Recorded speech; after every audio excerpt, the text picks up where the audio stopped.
Capítulo 30. El Padre Nuestro. Vosotros, pues, oraréis así.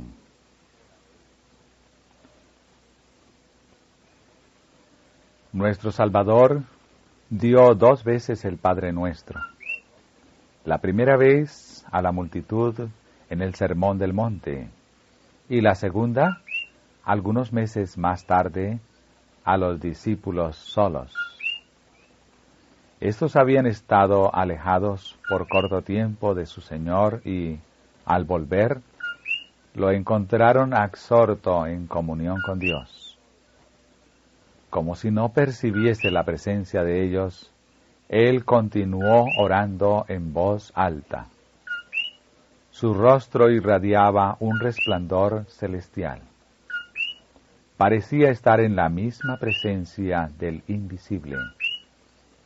Había un poder viviente en sus palabras, como si hablara con Dios. Los corazones de los atentos discípulos quedaron profundamente conmovidos. Habían notado cuán a menudo dedicaba él largas horas a la soledad, en comunión con su Padre. Pasaba los días socorriendo a las multitudes que se aglomeraban en derredor suyo y revelando los árteros sofismas de los rabinos. Esta labor incesante lo dejaba a menudo tan exhausto que su madre y sus hermanos y aun sus discípulos temían que perdiera la vida. Pero cuando regresaba de las horas de oración con que clausuraba el día de labor, notaban la expresión de paz en su rostro, la sensación de refrigerio que parecía irradiar de su presencia. Salía mañana tras mañana, después de las horas pasadas con Dios, a llevar la luz de los cielos a los hombres. Al fin, habían comprendido los discípulos que había una relación íntima entre sus horas de oración y el poder de sus palabras y hechos.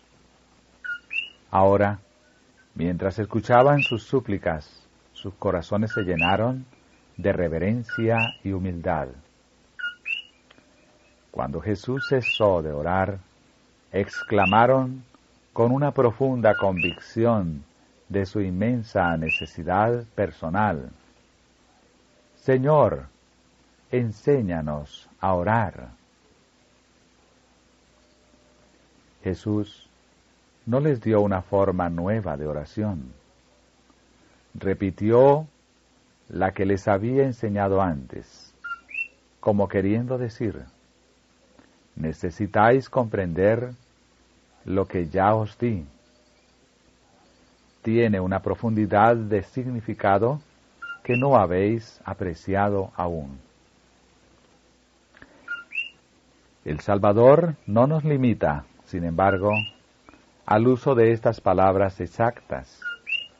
Como ligado a la humanidad, presenta su propio ideal de la oración en palabras tan sencillas que aún un niñito puede adoptarlas, pero al mismo tiempo tan amplias que ni las mentes más privilegiadas podrán comprender alguna vez su significado completo.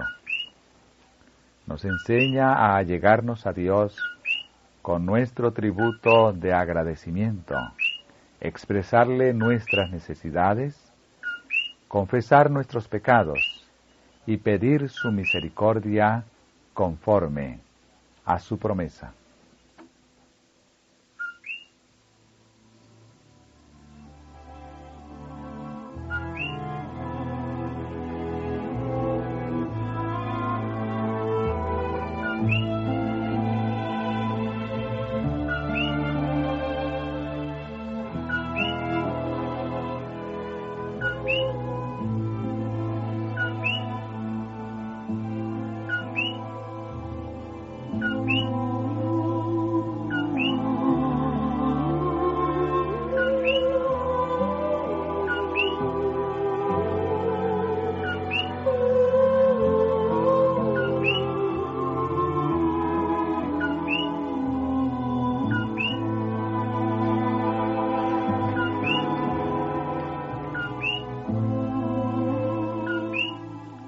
Cuando oréis, decid, Padre nuestro.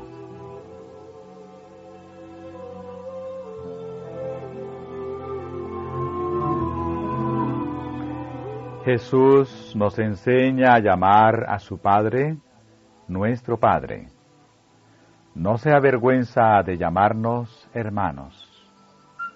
Tan dispuesto y ansioso está el corazón del Salvador a recibirnos como miembros de la familia de Dios, que desde las primeras palabras que debemos emplear para acercarnos a Dios, Él expresa la seguridad de nuestra relación divina, Padre nuestro.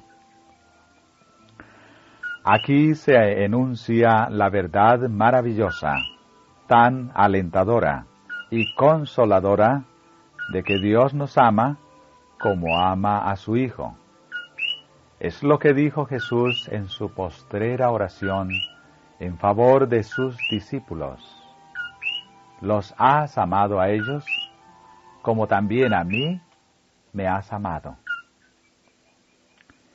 El Hijo de Dios circundó de amor este mundo que Satanás reclamaba como suyo y gobernaba con tiranía cruel, y lo ligó de nuevo al trono de Jehová mediante una proeza inmensa.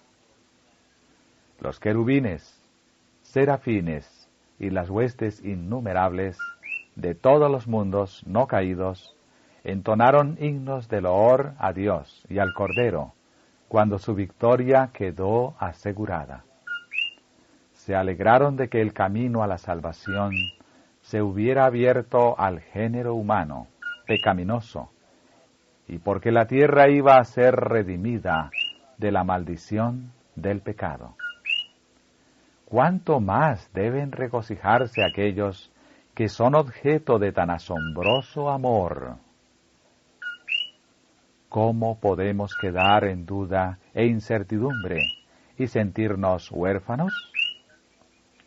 Por amor a quienes habían transgredido la ley, Jesús tomó sobre sí la naturaleza humana. Se hizo semejante a nosotros, para que tuviéramos la paz y la seguridad eternas. Tenemos un abogado en los cielos, y quien quiera que lo acepte como Salvador personal, no queda huérfano, ni ha de llevar el peso de sus propios pecados.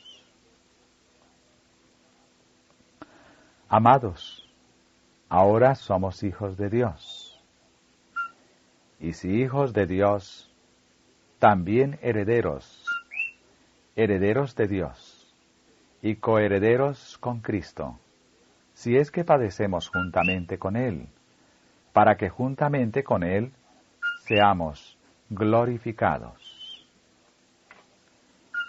Y aún no se ha manifestado lo que hemos de ser, pero sabemos que cuando Él se manifieste, seremos semejantes a Él, porque le veremos como Él es. El primer paso para acercarse a Dios consiste en conocer y creer en el amor que siente por nosotros. Solamente por la atracción de su amor nos sentimos impulsados a ir a Él. La comprensión del amor de Dios induce a renunciar al egoísmo. Al llamar a Dios nuestro Padre, reconocemos a todos sus hijos como nuestros hermanos. Todos formamos parte del gran tejido de la humanidad. Todos somos miembros de una sola familia.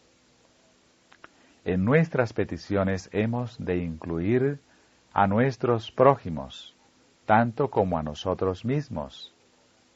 Nadie ora como es debido si solamente pide bendiciones para sí mismo.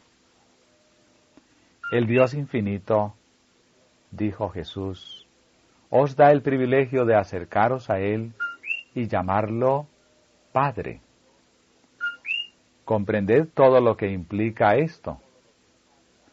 Ningún padre de este mundo ha llamado jamás a un hijo errante con el fervor con el cual nuestro Creador suplica al transgresor. Ningún amante interés humano siguió al impenitente con tantas tiernas invitaciones. Mora Dios en cada hogar, oye cada palabra que se pronuncia, escucha toda oración que se eleva, siente los pesares y los desengaños de cada alma. Ve el trato que recibe cada padre, madre, hermana, amigo y vecino. Cuida de nuestras necesidades y para satisfacerlas, su amor y misericordia fluyen continuamente. Si llamáis a Dios vuestro Padre, continuó, os reconocéis hijos suyos, para ser guiados por su sabiduría y para darle obediencia en todas las cosas, sabiendo que su amor es inmutable. Aceptaréis su plan para vuestra vida. Como hijos de Dios, consideraréis como objeto de vuestro mayor interés su honor, su carácter, su familia y su obra. Vuestro gozo consistirá en reconocer y honrar vuestra relación con vuestro Padre y con todo miembro de su familia. Os gozaréis en realizar cualquier acción, por humilde que sea, que contribuya a su gloria o al bienestar de vuestros semejantes. Que estás en los cielos. Aquel a quien Cristo pide que miremos como nuestro Padre, está en los cielos. Todo lo que quiso ha hecho. En su custodia podemos descansar seguros, diciendo, en el día que temo, yo en ti confío.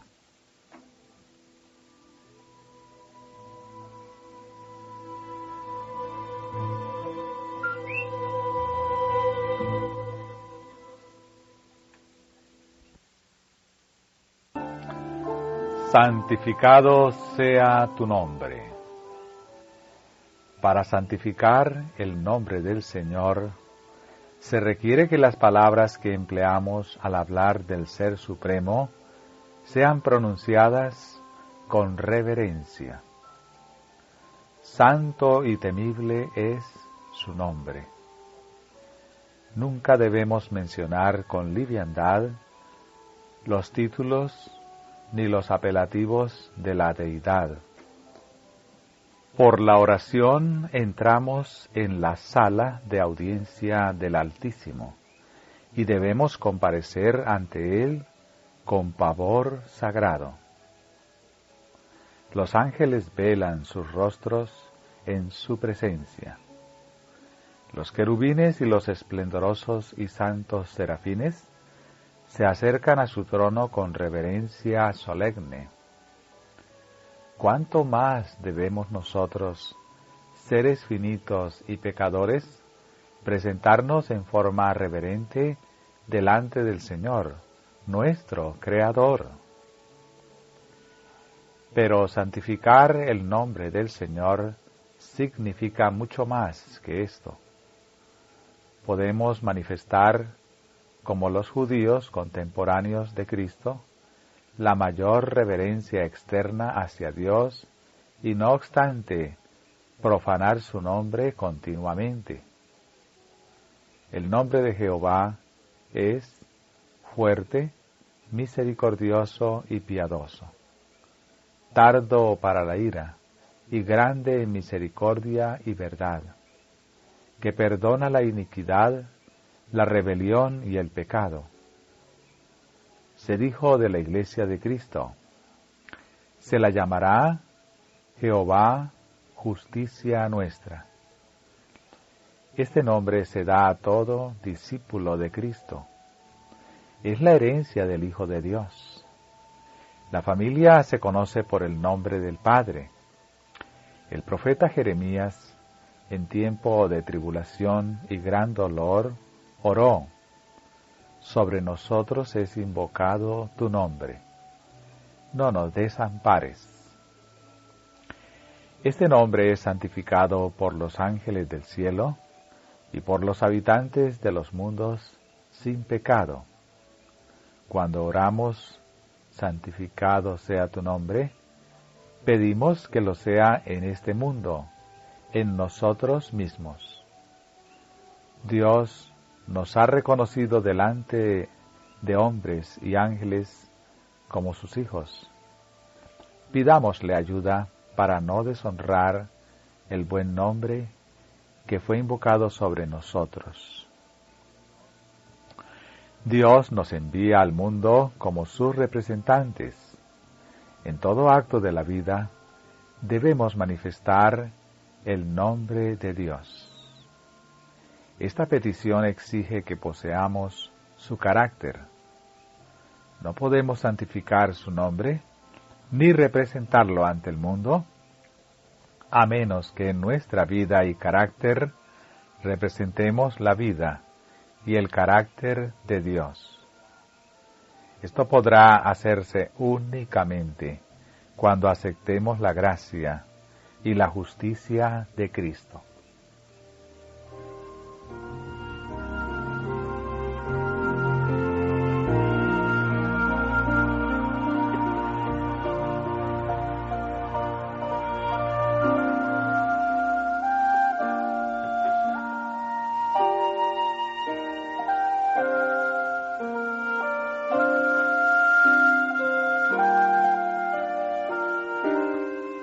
Venga a tu reino. Dios es nuestro Padre, que nos ama y nos cuida como hijos suyos. Es también el gran Rey del universo. Los intereses de su reino son los nuestros. Hemos de obrar para su progreso. Los discípulos de Cristo esperaban el advenimiento inmediato del reino de su gloria. Pero al darles esta oración, Jesús les enseñó que el reino no había de establecerse entonces. Habían de orar por su venida como un suceso todavía futuro. Pero esta petición era también una promesa para ellos.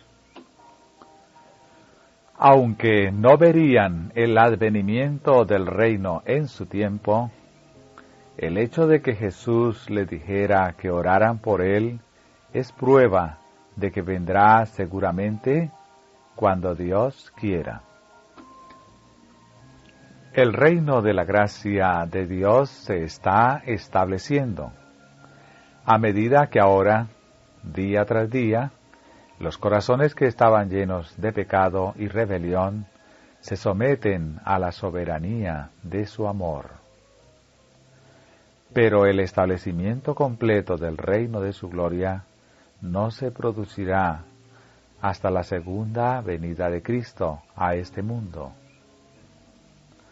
El reino y el dominio y la majestad de los reinos debajo de todo el cielo serán dados al pueblo de los santos del Altísimo. Heredarán el reino preparado para ellos desde la fundación del mundo. Cristo asumirá entonces su gran poder y reinará. Las puertas del cielo se abrirán otra vez y nuestro Salvador, acompañado de millones de santos, saldrá como Rey de Reyes y Señor de señores. Jehová, Emmanuel, será Rey sobre toda la tierra. En aquel día Jehová será uno, y uno su nombre. El tabernáculo de Dios estará con los hombres, y Dios morará con ellos, y ellos serán su pueblo, y Dios mismo estará con ellos como su Dios. Jesús dijo, sin embargo, que antes de aquella venida será predicado este evangelio del reino en todo el mundo, para testimonio a todas las naciones. Su reino no vendrá hasta que las buenas nuevas de su gracia se hayan proclamado a toda la tierra. De ahí que, al entregarnos a Dios y ganar a otras almas para Él, apresuramos la venida de su reino. Únicamente aquellos que se dedican a servirle diciendo, heme aquí, envíame a mí, para abrir los ojos de los ciegos, para apartar a los hombres de las tinieblas a la luz y de la potestad de Satanás a Dios, para que reciban por la fe perdón de pecados y herencia entre los santificados. Solamente éstos oran con sinceridad, venga tu reino.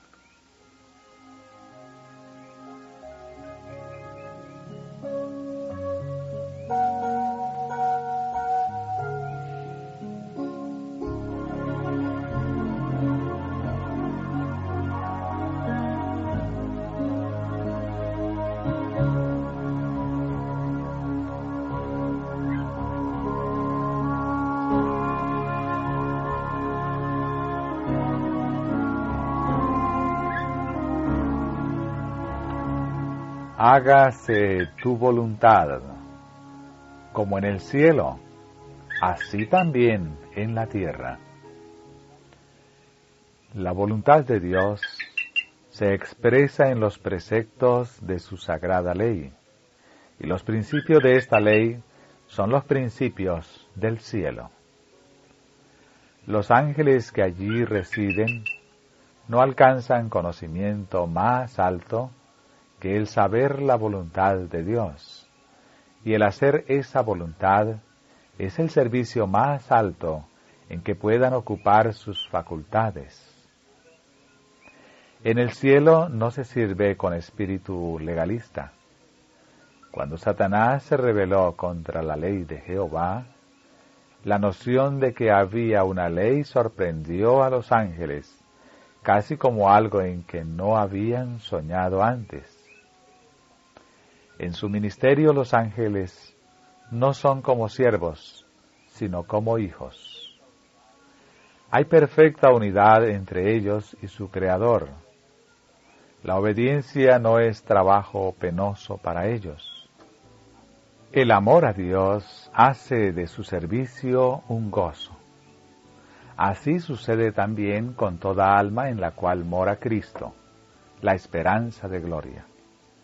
Ella repite lo que dijo él: me complazco en hacer tu voluntad, oh Dios mío, y tu ley está en medio de mi corazón. Al orar, sea hecha tu voluntad, como en el cielo, así también en la tierra, se pide que el reino del mal en este mundo termine, que el pecado sea destruido para siempre, y que se establezca el reino de la justicia. Entonces, así como en el cielo, se cumplirá en la tierra todo su bondadoso beneplácito.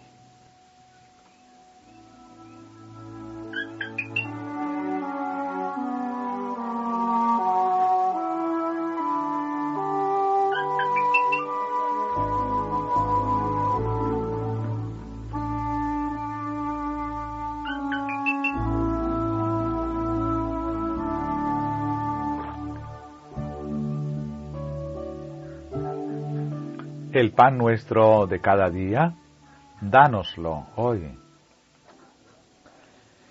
La primera mitad de la oración que Jesús nos enseñó tiene que ver con el nombre, el reino y la voluntad de Dios.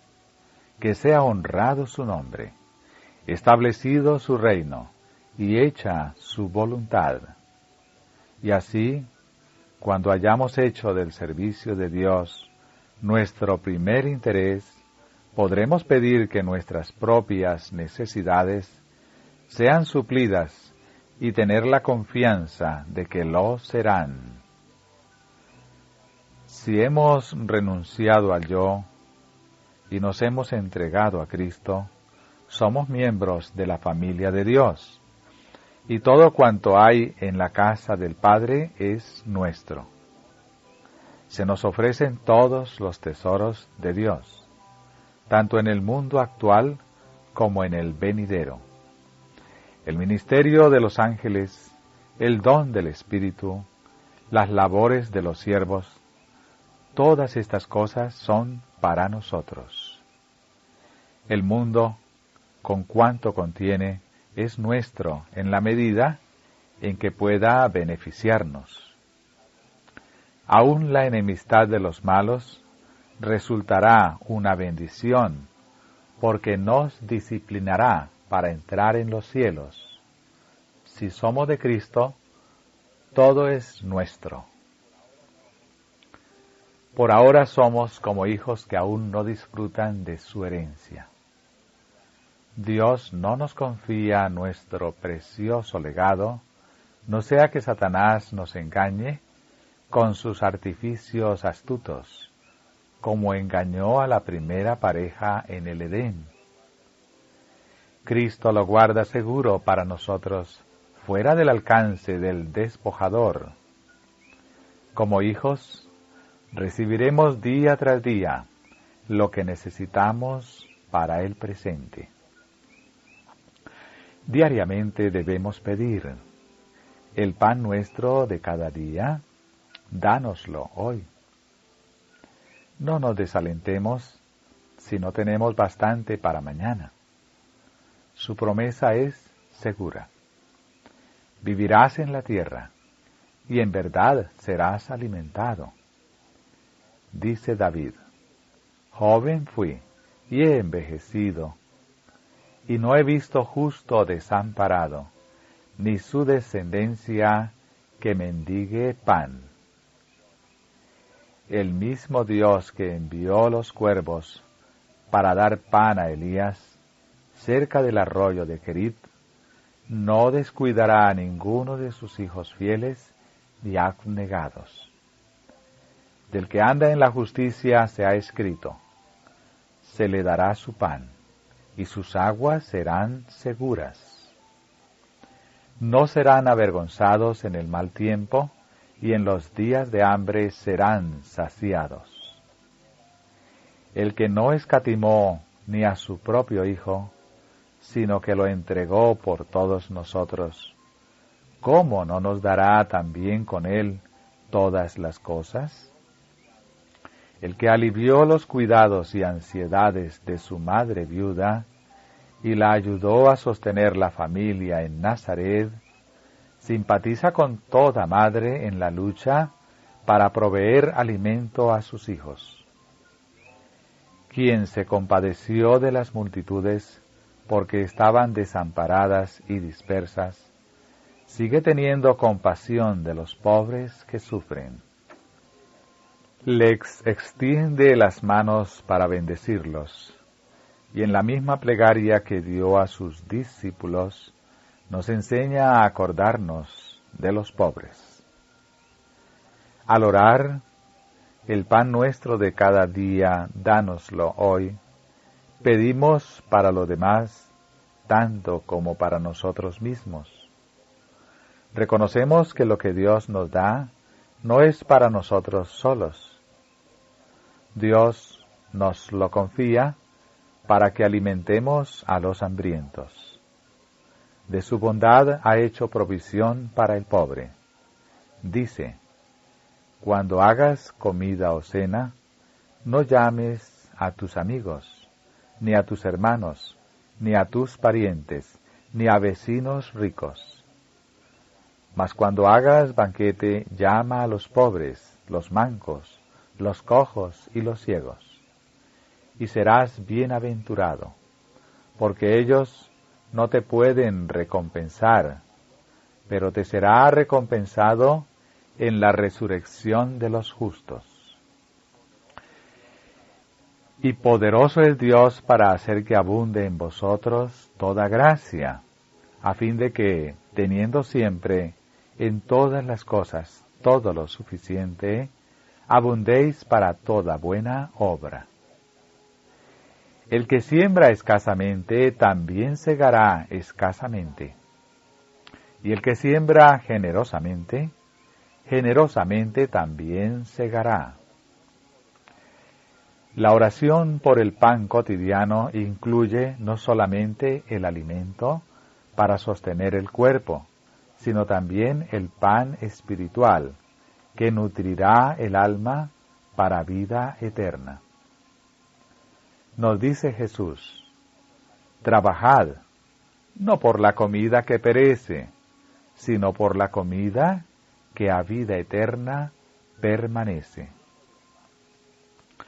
Yo soy el pan vivo que descendió del cielo. Si alguno comiere de este pan, vivirá para siempre.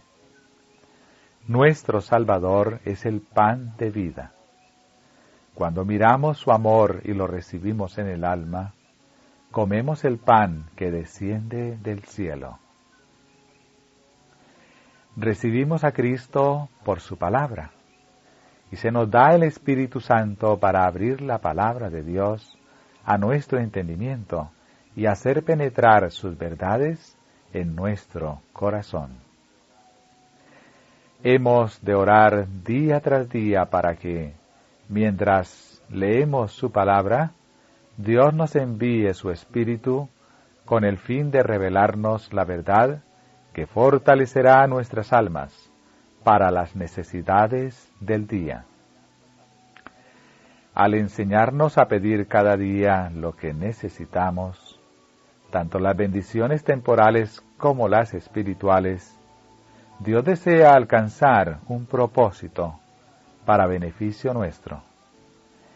Quiere que sintamos cuánto dependemos de su cuidado constante, porque procura atraernos a una comunión íntima con Él. En esta comunión con Cristo, mediante la oración y el estudio de las verdades grandes y preciosas de su palabra, seremos alimentados como almas con hambre. Como almas sedientas seremos refrescados en la fuente de la vida.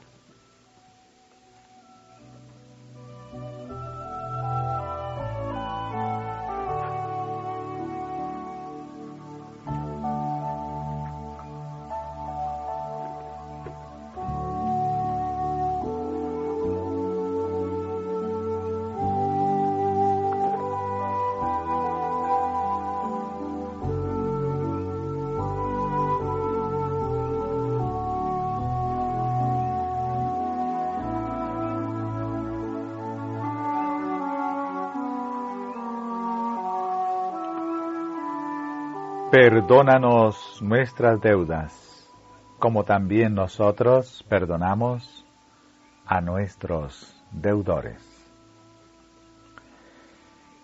Jesús enseña que podemos recibir el perdón de Dios solamente en la medida en que nosotros mismos perdonamos a los demás. El amor de Dios es lo que nos atrae a Él. Ese amor no puede afectar nuestros corazones sin despertar amor hacia nuestros hermanos. Al terminar el Padre Nuestro, añadió Jesús: porque si perdonáis a los hombres sus ofensas, os perdonará también a vosotros vuestro Padre Celestial. Mas si no perdonáis a los hombres sus ofensas, tampoco vuestro Padre os perdonará vuestras ofensas. El que no perdona suprime el único conducto por el cual puede recibir la misericordia de Dios. No debemos pensar que, a menos que confiesen su culpa los que nos han hecho daño, tenemos razón para no perdonarlos.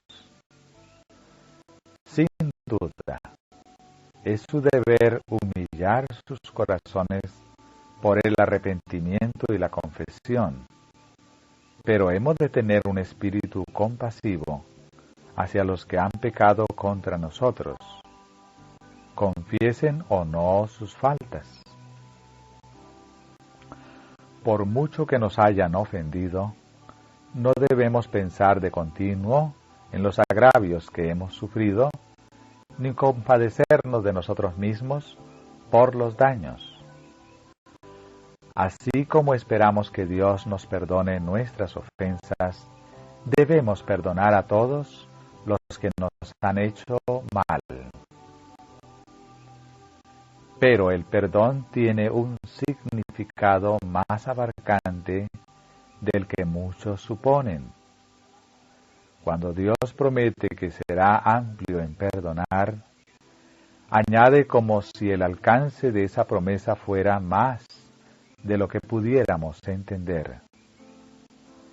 Porque mis pensamientos no son vuestros pensamientos, ni vuestros caminos mis caminos, dijo Jehová. Como son más altos los cielos que la tierra, así son mis caminos más altos que vuestros caminos, y mis pensamientos más que vuestros pensamientos. El perdón de Dios no es solamente un acto judicial por el cual nos libra de la condenación. No es solo el perdón por el pecado, es también una redención del pecado.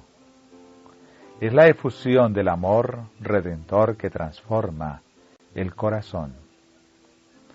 David tenía el verdadero concepto del perdón cuando oró: crea en mí, oh Dios, un corazón limpio, y renueva un espíritu recto dentro de mí.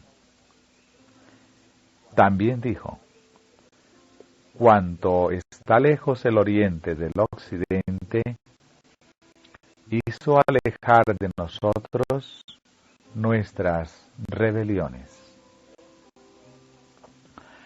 Dios se dio a sí mismo en Cristo por nuestros pecados. Sufrió la muerte cruel de la cruz. Llevó por nosotros el peso del pecado, el justo por los injustos, para revelarnos su amor y atraernos hacia Él. Antes, dice, sed benignos unos con otros, misericordiosos, perdonándoos unos a otros, como Dios también os perdonó a vosotros en Cristo. Dejad que more en vosotros Cristo, la vida divina, y que por medio de vosotros revele el amor nacido en el cielo, el cual inspirará esperanza a los desesperados y traerá la paz de los cielos al corazón afligido por el pecado. Cuando vamos a Dios, la primera condición que se nos impone es que, al recibir de Él misericordia, nos prestemos a revelar su gracia a otros. Un requisito esencial para recibir e impartir el amor perdonador de Dios es conocer ese amor que nos profesa y creer en Él. Satanás obra mediante todo engaño a su alcance para que no discernamos ese amor. Nos inducirá a pensar que nuestras faltas y transgresiones han sido tan graves que el Señor no oirá nuestras oraciones y que no nos bendecirá ni nos salvará. No podemos ver en nosotros mismos sino flaqueza, ni cosa alguna que nos recomiende a Dios. Satanás nos dice que todo esfuerzo es inútil y que no podemos remediar nuestros defectos de carácter.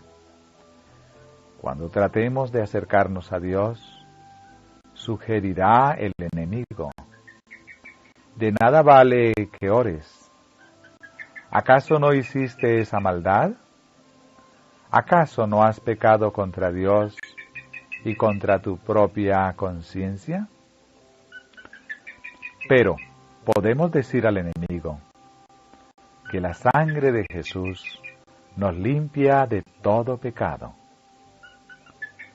Cuando sentimos que hemos pecado y no podemos orar, es el momento de orar.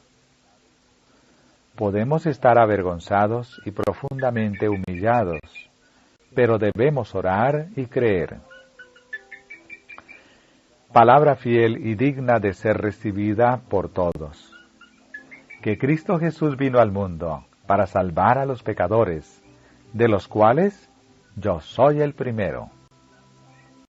El perdón, la reconciliación con Dios, no nos llegan como recompensa de nuestras obras, ni se otorgan por méritos de hombres pecaminosos, sino que son una dádiva que se nos concede a causa de la justicia inmaculada de Cristo.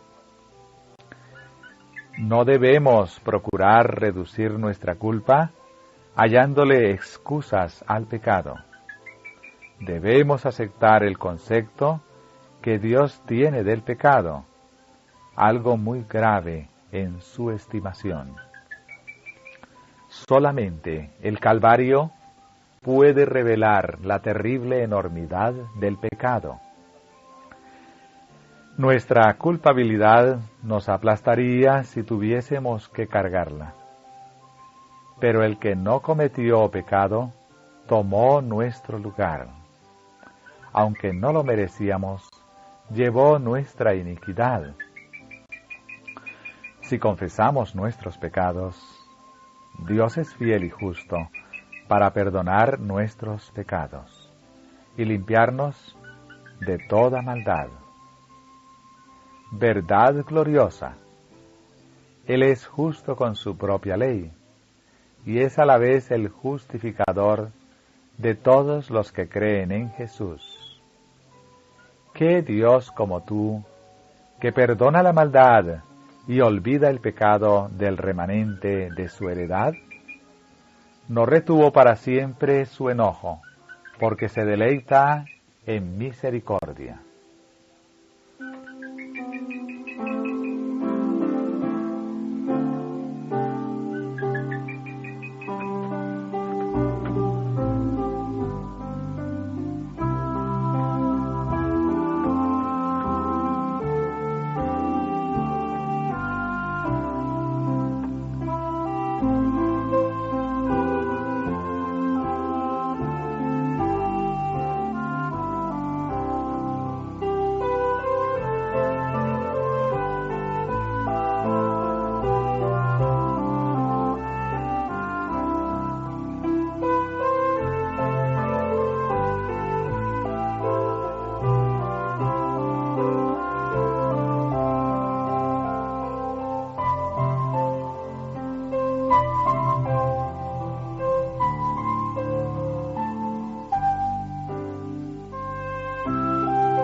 No nos dejes caer en tentación, mas líbranos del mal. La tentación es incitación al pecado, cosa que no procede de Dios, sino de Satanás y del mal que hay en nuestros propios corazones. Dios no puede ser tentado por el mal, ni él tienta a nadie. Satanás trata de arrastrarnos a la tentación, para que el mal de nuestros caracteres pueda revelarse ante los hombres y los ángeles, y él pueda reclamarnos como suyos. En la profecía simbólica de Zacarías, se ve a Satanás de pie a la diestra del ángel del Señor, acusando a Josué, el sumo sacerdote, que aparece vestido con ropas sucias, y resistiendo la obra que el ángel desea hacer por él. Así se representa la actitud de Satanás hacia cada alma que Cristo trata de atraer. El enemigo nos induce a pecar, y luego nos acusa ante el universo celestial como indignos del amor de Dios. Pero dijo Jehová a Satanás: Jehová te reprenda, oh Satanás. Jehová, que ha escogido a Jerusalén, te reprenda. ¿No es este un tizón arrebatado del incendio? Y a Josué dijo, mira que he quitado de ti tu pecado, y te he hecho vestir de ropas de gala.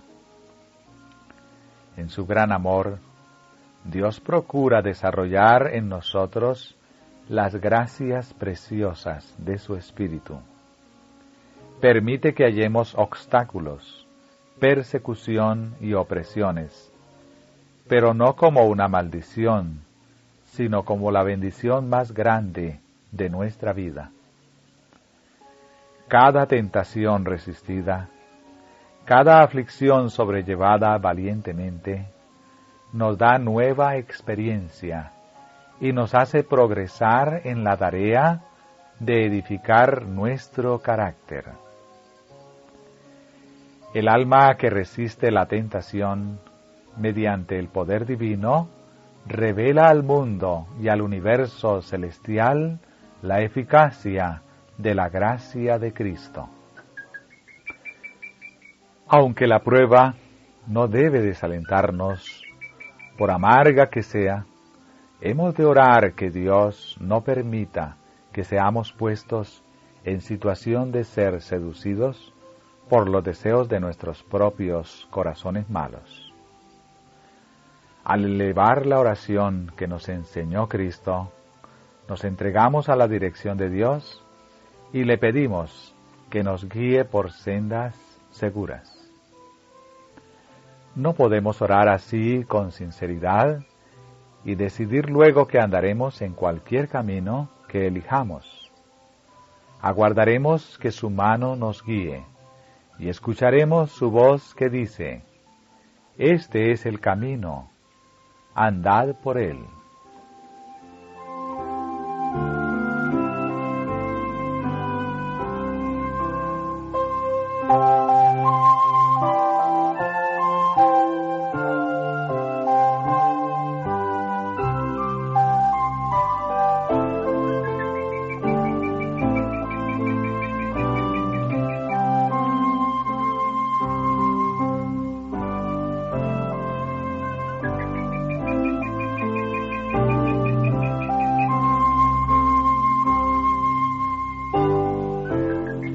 Es peligroso detenerse para contemplar las ventajas de ceder a las sugestiones de Satanás. El pecado significa deshonra y ruina para toda alma que se entrega a él. Pero es de naturaleza tal que ciega y engaña, y nos tentará con presentaciones lisonjeras. Si nos aventuramos en el terreno de Satanás, no hay seguridad de que seremos protegidos contra su poder. En cuanto sea posible, debemos cerrar todas las puertas por las cuales el tentador podría llegar hasta nosotros. El ruego, no nos dejes caer en tentación, es una promesa en sí mismo. Si nos entregamos a Dios, se nos promete, no os dejará ser tentados más de lo que podéis resistir, sino dará también juntamente con la tentación la salida, para que podáis soportar. La única salvaguardia contra el mal consiste en que mediante la fe en su justicia, Cristo more en el corazón. La tentación tiene poder sobre nosotros porque existe egoísmo en nuestros corazones. Pero cuando contemplamos el gran amor de Dios, vemos el egoísmo en su carácter horrible y repugnante, y deseamos que sea expulsado del alma. A medida que el Espíritu Santo glorifique a Cristo, nuestro corazón se ablanda y se somete. La tentación pierde su poder y la gracia de Cristo transforma el carácter.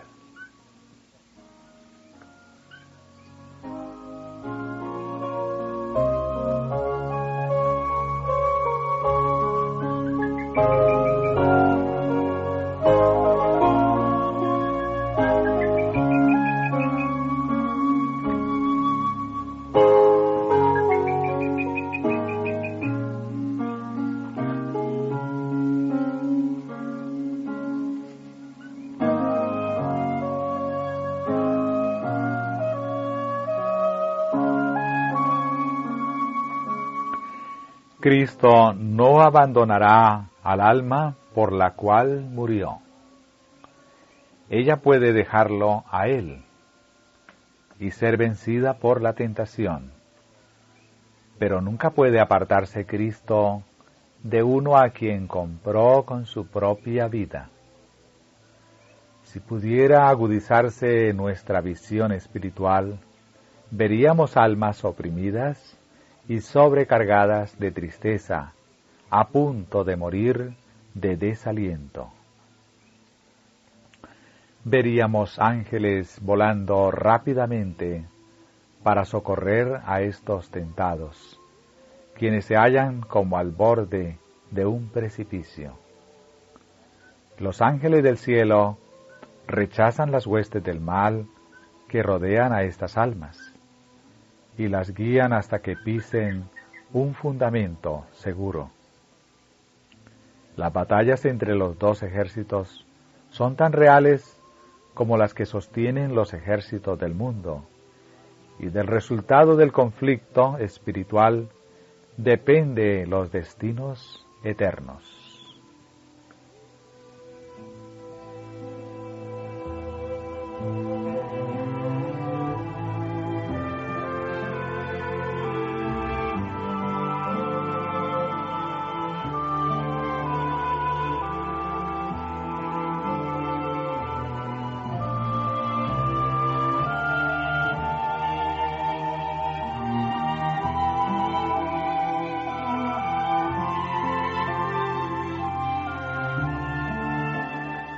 A nosotros, como a Pedro, se nos dice: Satanás os ha pedido para zarandearos como a trigo, pero yo he rogado por ti, que tu fe no falte.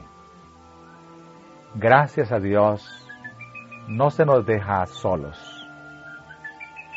El que de tal manera amó al mundo, que ha dado a su Hijo unigénito, para que todo aquel que en Él cree no se pierda, mas tenga vida eterna, no nos abandonará en la lucha contra el enemigo de Dios y de los hombres. He aquí, dice, os doy potestad de hollar serpientes y escorpiones, y sobre toda fuerza del enemigo, y nada os dañará.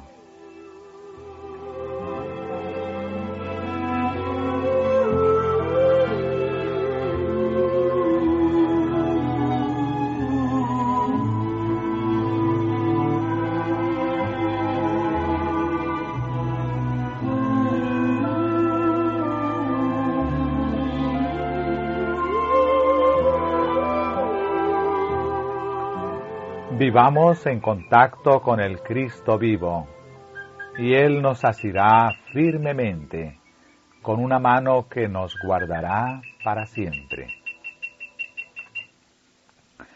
Creamos en el amor con que Dios nos ama, y estaremos seguros. Este amor es una fortaleza inexpugnable contra todos los engaños y ataques de Satanás. Torre fuerte es el nombre de Jehová. A él correrá el justo, y será levantado.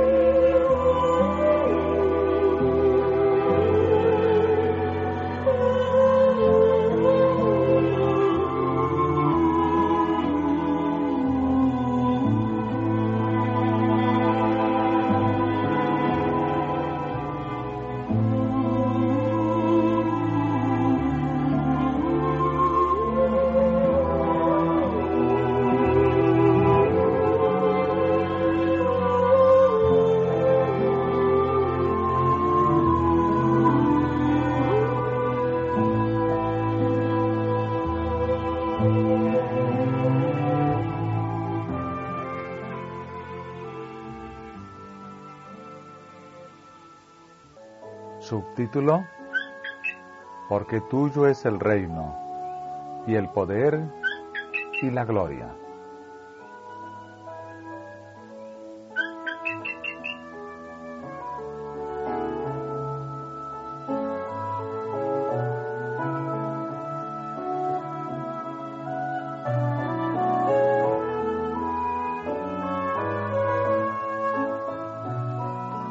La última frase del Padre Nuestro, así como la primera, señala a nuestro Padre como superior a todo poder y autoridad y a todo nombre que se mencione. El Salvador contemplaba los años que esperaban a los discípulos, no con el esplendor de la prosperidad y el honor mundanos con que habían soñado, sino en la oscuridad de las tempestades, del odio humano y de la ira satánica. En medio de la lucha y la ruina de la nación, los discípulos estarían acosados de peligros, y a menudo el miedo oprimiría sus corazones. Habrían de ver a Jerusalén desolada, el templo arrasado, su culto suprimido para siempre, e Israel esparcido por todas las tierras como náufragos en una playa desierta.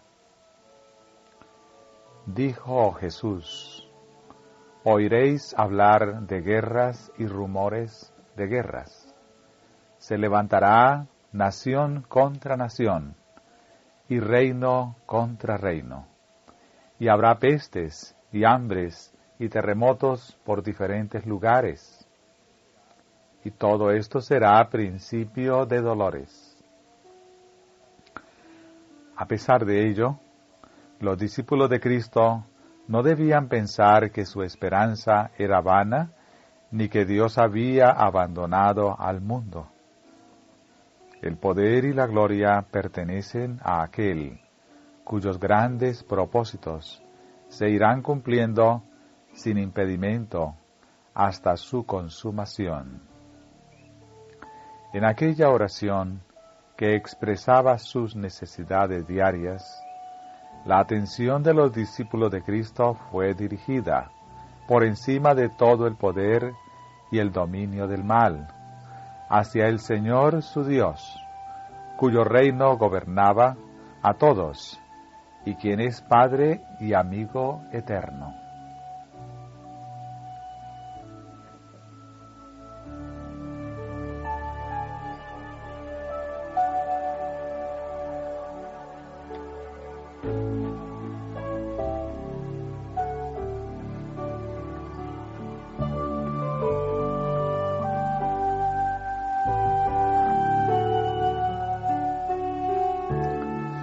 La ruina de Jerusalén sería símbolo de la ruina final que abrumará al mundo. Las profecías que se cumplieron en parte en la destrucción de Jerusalén se aplican más directamente a los días finales.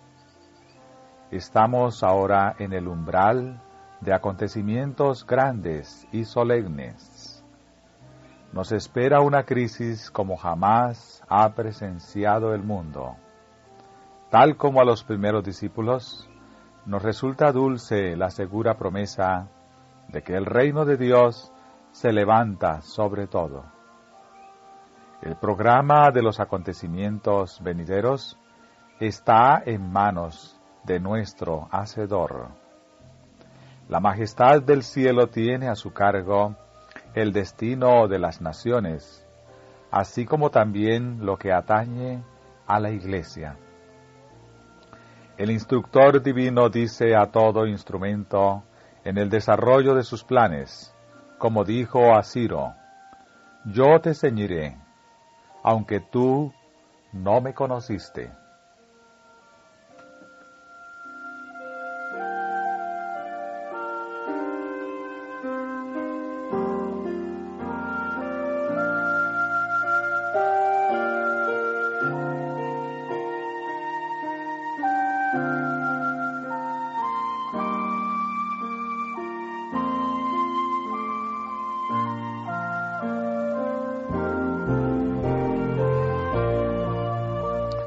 En la visión del profeta Ezequiel se veía como una mano debajo de las alas de los querubines.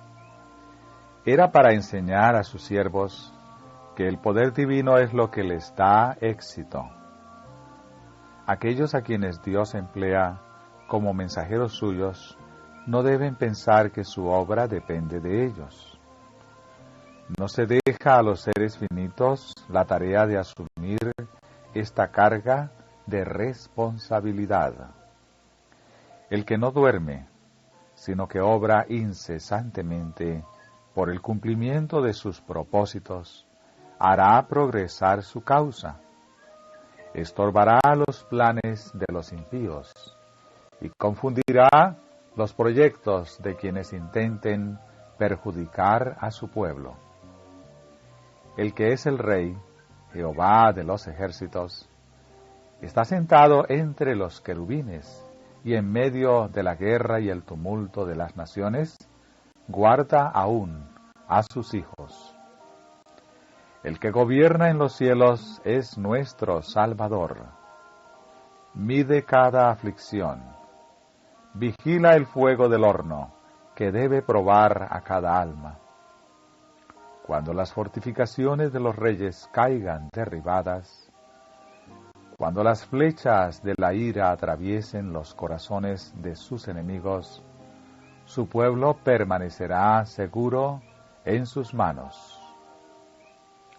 Tuya es, oh Jehová, la magnificencia y el poder, la gloria, la victoria y el honor, porque todas las cosas que están en los cielos y en la tierra son tuyas.